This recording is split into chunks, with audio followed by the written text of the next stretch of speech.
today I'm going to teach you the parts of the body.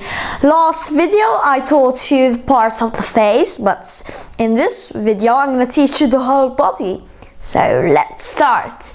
This video is a little bit more difficult for you because in the last video I introduced you to plurals, but in this video all of them will be plurals.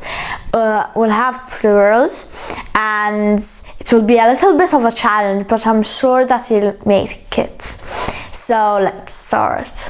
So arm is braccio and the plural is braccia. Mano is hands and the plural is mani. Dito is finger. Dita is fingers.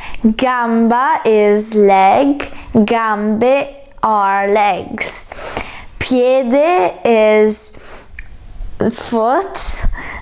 Piedi are feet. Okay? So now let's revise them. So braccio, braccia, mano, mani, dito, dita, gamba, gambe, piede, piedi. Okay? So as usual, you can print out the paper that you find in the comment box below, and if you have any questions or you want to know something in particular of Italian, you can ask me in the comment box below, and put a thumbs up if you like the video, and remember, verde, bianco, rosso. Bye!